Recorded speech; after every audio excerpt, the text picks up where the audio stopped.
Entró Jesús otra vez en Capernaum después de algunos días y se oyó que estaba en casa.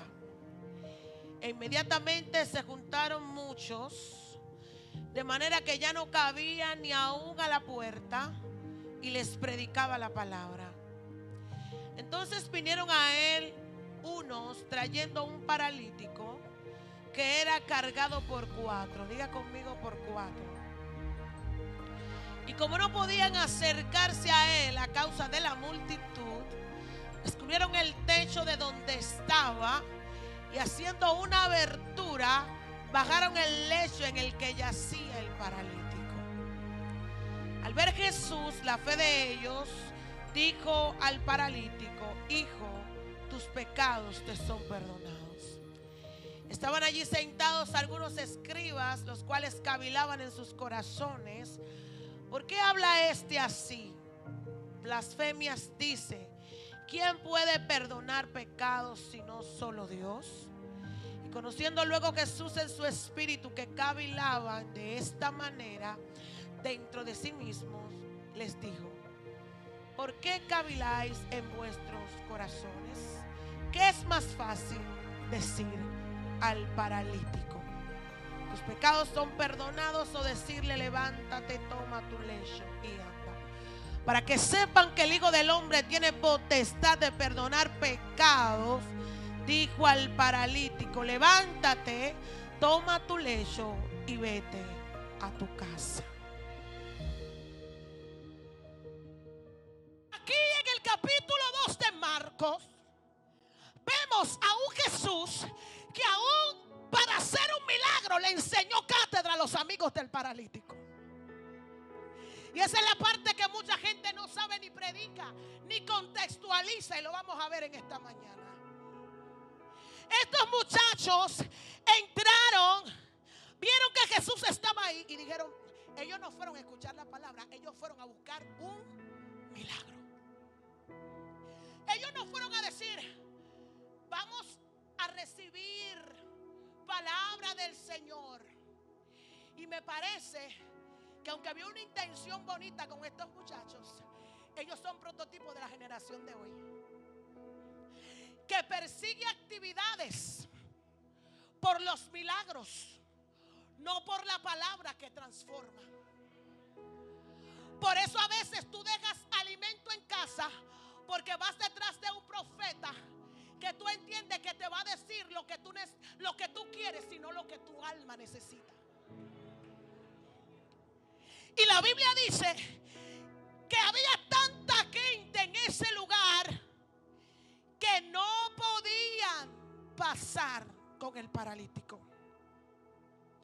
Pero esta historia nos muestra algo muy interesante para nosotros como cristianos hoy y nuestra relación con el Señor. Lo primero es que usted y yo tenemos que entender que para poder recibir el milagro de Dios hay que atreverse a hacer lo que otros no están dispuestos a hacer. Ellos se atrevieron a salir de lo habitual para encontrarse con Jesús. Quiero que usted y yo tengamos claro que cuando entramos en rompimiento, no somos solamente nosotros transicionados, sino que también todo el que está a nuestro alrededor entra en una transición. Todo el que está en nuestro entorno tiene que recibir de lo de Dios. Por eso es que es imposible que usted esté experimentando nuevos niveles en el Señor y que el Señor esté haciendo cosas poderosas con usted y el que le rodea no sea testigo de lo que Dios está haciendo, o ni siquiera sea parte de lo que usted está recibiendo de parte de Dios. En esta ciudad sucedió algo que no había sucedido en otros lugares. Porque cuando llega el rompimiento en un lugar, empiezan a pasar cosas raras que no pasan en todos los lugares.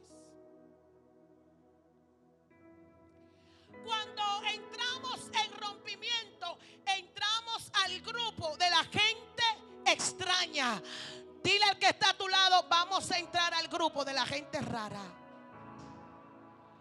de la gente extraña, que ama sin ser amado, que busca sin ser buscado, que provoca cuando no hay ambiente para provocar, que dice sí aunque el ambiente esté diciendo que no.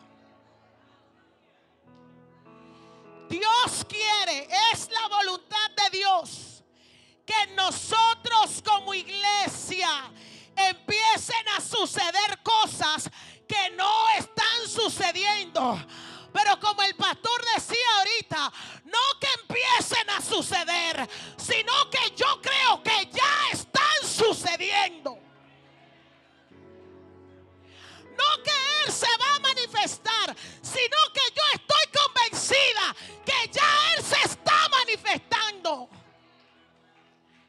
que ya Él se está revelando, que ya hay testimonios que se están cocinando, que ya hay gente que está siendo avisado de cosas nuevas que el Señor está desatando en este tiempo de rompimiento. Si tú lo crees, iglesia, dale ese aplauso con vida al Señor. Entra al grupo de la gente rara, que te digan, es que yo no veo nada. Ah, pero tú estás ciego, abre los ojos que yo estoy mirando. Es que el año empezó medio extraño. No, muchacha, el año empezó bien, porque Dios ha dicho que la gloria postrera será mayor que la primera. Y que si el 2024 entraron 20 gente por esa puerta, en el 2025 van a entrar 40, van a entrar 60, van a entrar 80, porque cuando hay rompimiento,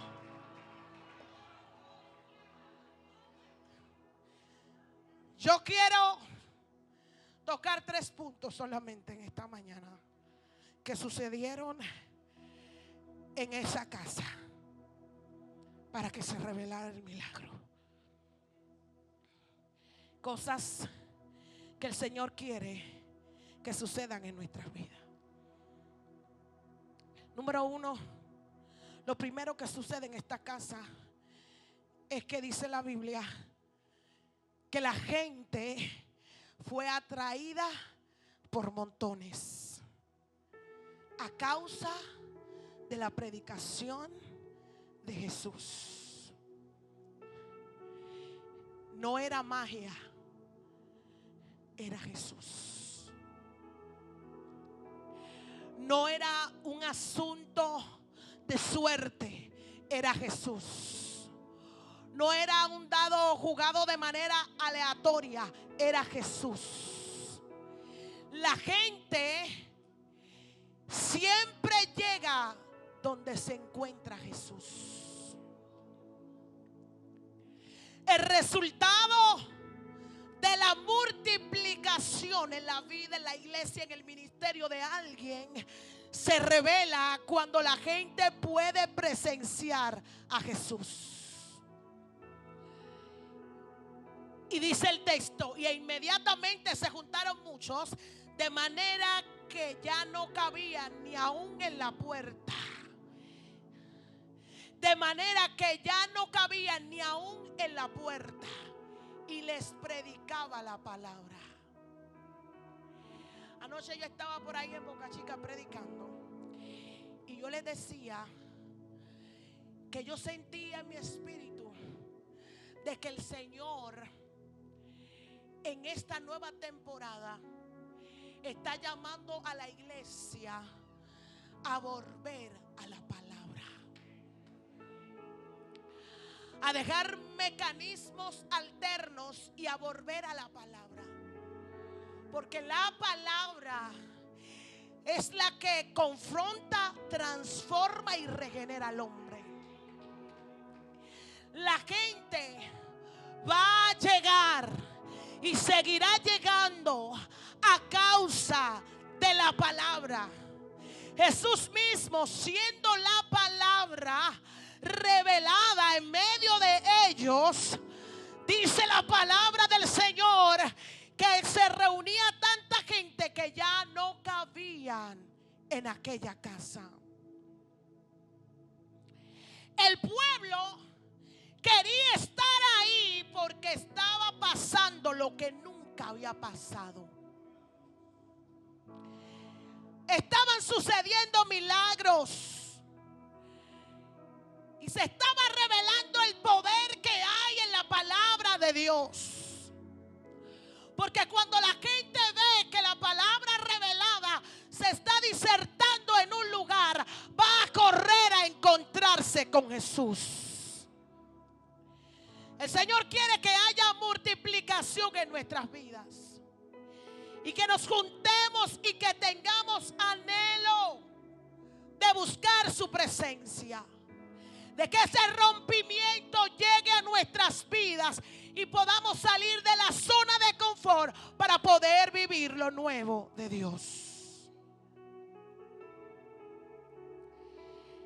Es claro que el objetivo principal de Jesús era que la gente escuchara y fuera confrontado a través de la palabra. Y yo no sé, parece que la generación de este tiempo está descontextualizada de la vida de Jesús y de la palabra, de la esencia que hay en la palabra. Porque vemos que los ministerios de este tiempo están contrarios a lo que hacía Jesús. Jesús decía: yo me voy a meter en una aldea, yo me voy a meter en una casa, porque yo no quiero que la gente me esté agarrando, yo no quiero que la gente me esté persiguiendo. Yo no estoy buscando que la gente me aplauda, yo no estoy buscando que hayan 30 guardaespaldas conmigo. Mi instrucción del parte del Padre es que la gente conozca al que me envió por la palabra revelada.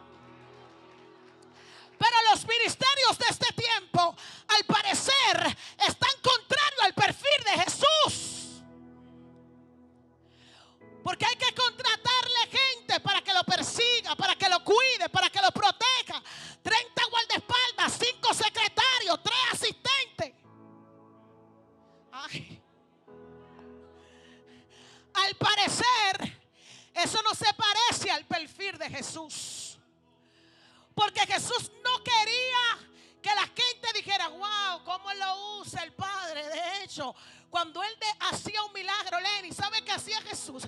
Le decía: no le digas a nadie. Ve y paga la ofrenda al sacerdote. Y no le digas a nadie lo que yo hice. Porque Jesús sabía que el aplauso de los hombres sube el ego.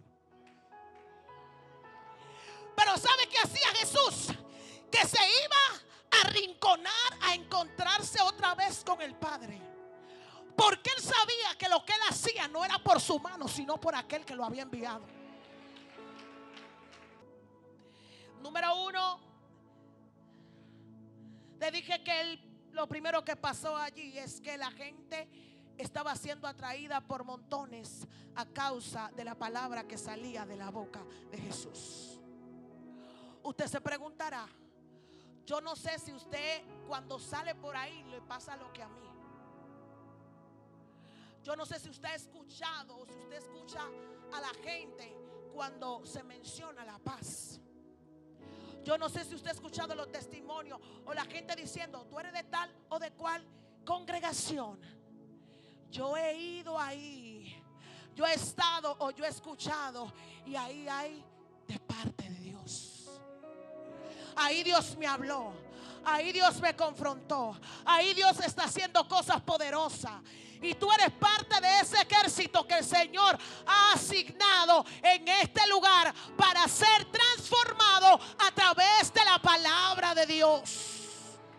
Porque donde está la palabra de Jesús revelada, ahí va a llegar la gente. No es magia, es que Jesús está aquí. Es que Él vive aquí. No son estrategias de hombre, es que Jesús se reveló en esta casa. No se trata de imposiciones humanas, se trata del gobierno de Jesús. Segundo, hubo un grupo que estuvo dispuesto a pagar el precio. Dale la mano al que tienes a la par tuya y dile: Para que haya un rompimiento hay que pagar un precio. No es solamente decir, estamos en tiempo de rompimiento, aquí todo el mundo va a recibir. Pero si usted tiene la postura de no hacer nada para que ese rompimiento se revele y se manifieste, no va a pasar. Usted va a escuchar mucha gente testificando todo lo que Dios hizo en este año, y usted no va a pasar a la lista de los que van a testificar. Y yo no sé si usted piensa quedarse sentado escuchando lo que Dios está haciendo con otros. Está bien, yo también lo aplaudo, pero yo necesito estar en esa lista de lo que Dios va a hacer en esta temporada. No importa lo que yo tenga que hacer, voy a entrar en rompimiento. Diga conmigo, pagar el precio. Ellos estuvieron dispuestos a pagar el precio. Pero pasó algo interesante, y es que el que necesitaba el milagro, al parecer no tenía el ánimo ni la fe suficiente. Pero se encontró con 4 amigos que lo ayudaron a poder recibir ese milagro. Escuche, porque la gente cree que el que ayuda y se pone a disposición no tiene problemas que resolver en sí mismo. Y aunque nosotros aplaudimos a los amigos que lo llevaron, también hubo un trabajo en el corazón de esos amigos cuando se encontraron con Jesús. Escuche esto. Dios quiere que usted y yo seamos como esos amigos que llevaron al paralítico, que desarrollemos la capacidad de orar, de ayudar, de consolar, de aconsejar y de llevar a otros en su momento de necesidad y de proceso a que puedan recibir de parte del Señor. En estos días compartía con los chicos de la escuela bíblica que nosotros nos gusta aprendernos los textos porque se escuchan bonitos, pero en la práctica estamos divorciados de ellos. Y decimos muchas veces, ay, es que yo soy el sacerdote, yo tengo acceso directo a la presencia de Dios. Ya no estamos en el antiguo pacto que teníamos que ir delante de un hombre para que llevara nuestra petición delante de la presencia del Señor. En el nuevo pacto, a través de Pablo, Cristo, el Señor habla a través de Pablo y dice que ahora por el sacrificio de Cristo nosotros nos convertimos en esos sacerdotes. ¿Quién era el sacerdote? A veces nosotros queremos ser título, pero no ejercemos la función. El título era que el sacerdote, que era un intercesor por los demás, que oraba, que presentaba peticiones delante del pueblo. Eso quiere decir ahora que en el nuevo pacto, como a mí me hicieron sacerdote, también dentro de mi función es interceder, orar, provocar el milagro de otros.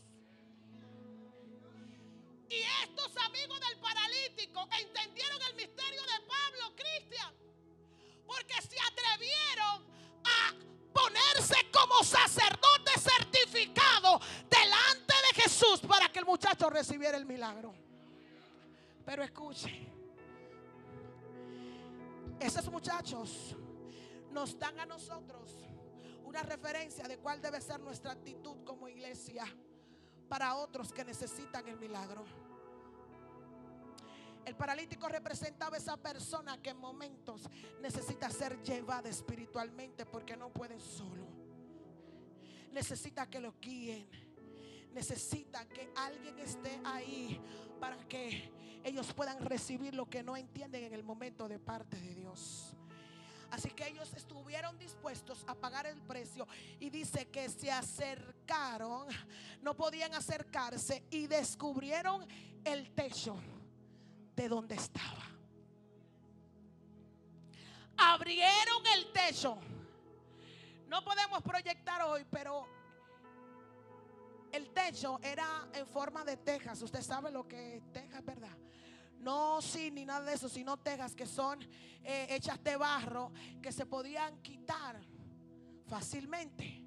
Así que yo me imagino que ellos, no sé qué fue lo que buscaron, pastor, sea una mandarria, no sé si le dieron con un blog, con un palo, yo no sé. Yo lo que sé que ellos agarraron una escalera. Era normal que en ese tipo de casas en la antigüedad hubiera escalera para que la gente pudiera subir arriba a la casa. Gloria a Dios. Y ellos agarraron esa escalera, pusieron el asunto donde estaba el paralítico. Escuche, por eso es que hay que estar dispuesto a pagar el precio para que haya un rompimiento. Y no solamente por ti, sino por el que está a tu lado, porque eso demuestra que tan sacerdote de Dios tú eres. Tú eres capaz de cargar a una gente que diga que no puede en el momento y decir: yo sé que el Dios que yo le sirvo puede hacerlo. La Biblia dice que ellos rompieron el techo, quitaron la teja, quitaron ese barro que impedía que el muchacho pudiera recibir el milagro, y lo bajaron hacia donde estaba Jesús. ¿Estás dispuesto a pagar el precio aunque no se trate de tu persona? Pero a ti que sabes que Dios te ha entregado gente que ha estado dispuesto a hacer aberturas por ti, a exponerse al peligro espiritual y físico por ti, yo quiero decirte en esta mañana que ames, que valores, que honres y respeta a la gente que te exponga a la presencia de Dios. No, yo te lo voy a repetir. Esa gente que procura que tú estés cerca de Dios, ámala. Esa gente que procura que tú, aleluya, tenga encuentro con Dios, ámala. Ama más al que te habla de Jesús que al que te invita a comer pizza. Ama más a la gente que te dice estás orando que la gente que te invita a comer espagueti. Alguien tiene que adorar a Dios. Ama a la gente que te expone a la presencia de Dios.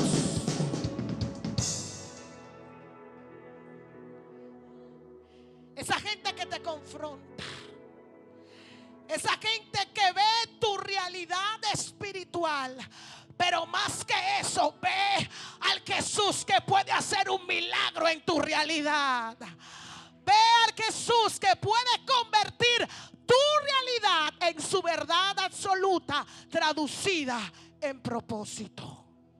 Vamos a romper con la falta de reconocimiento a la gente que nos bendice.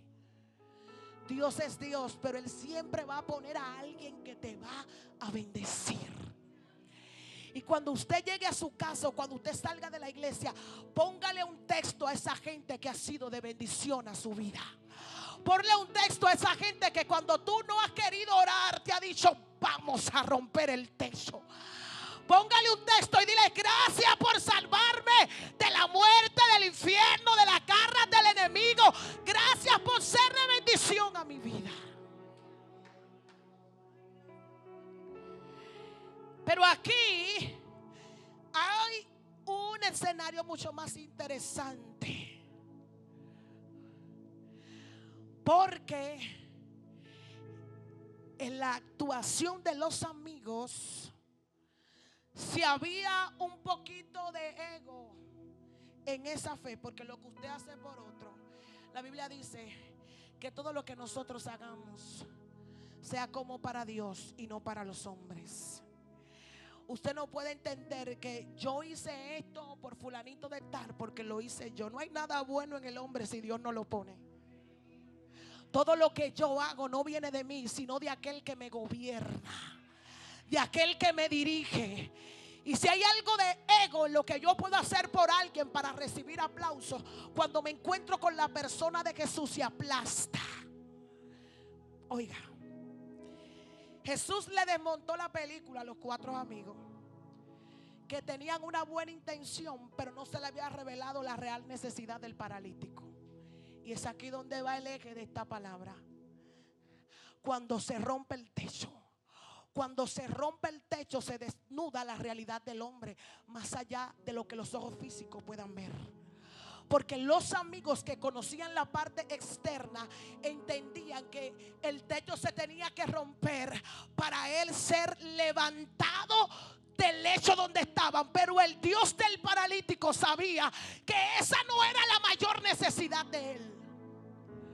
Por eso yo te digo, está bien que tú quieras romper el techo por ti y por otros, pero hay que ver si lo que tú persigues cuando llegas delante de Jesús es lo que tú necesitas realmente.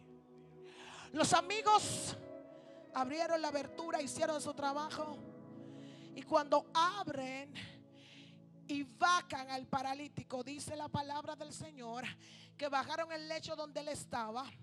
Y esto probaba la determinación y la fe que ellos tenían. Ellos contaban con que Jesús sanaría a su amigo, ya que sería más difícil el subirle al techo de nuevo paralítico que caminando, obviamente. Y yo me imagino que ellos dijeron: tú verás lo que Dios va a hacer, tú verás lo que Jesús va a hacer. Y le estaban diciendo a todo el mundo: nosotros vamos a llevar a este paralítico delante de Jesús y lo vamos a traer sano. Y estaban celebrando, pastor, y estaban diciendo: nosotros vamos a hacer que nuestro amigo sea sanado. Había un trabajito en ellos también. Había un eguito en ellos que el Señor necesitaba trabajar. Nosotros, porque como yo soy profeta, yo te puedo abrir puertas también. Como a mí me conoce mucha gente, yo te puedo conectar a alguien que adore a Dios. Pero tú no sabes por qué Dios no ha querido abrir puertas. Tú no sabes por qué Dios lo tiene limitado. Tú no sabes lo que Dios está trabajando todavía. La intención es buena, pero el propósito es incorrecto. Así es que cuando ellos bajan al paralítico, creyendo que Jesús inmediatamente lo iba a sanar, debemos de tener claro que está muy bien la intención, repito, de romper el techo, pero debemos de tomar en cuenta que hay cosas que se van a manifestar cuando somos expuestos ante la presencia de Jesús. Cuando rompemos el techo y nos encontramos o llegamos como ellos a donde está Jesús, juntamente con la teja que se quita, que repito, era el material con el que se construían los techos, con esa teja que se rompe, hay cosas que quedan al descubierto en nosotros. Inmediatamente esa abertura se abre, hay cosas que quedan al descubierto en nosotros. A veces nuestra intención es buena, pero no está totalmente conectada a la voluntad de Dios. Al romper el techo y toparnos con la verdad de Jesús, necesitamos entender que antes de Jesús hacer algo con nosotros, quiere hacer algo en nosotros. Cuando usted esté orando por un milagro para alguien, más que salir a celebrar que usted ayunó, que usted oró y que Dios lo hizo, vamos a quebrantarnos para que se cumpla su voluntad y su propósito.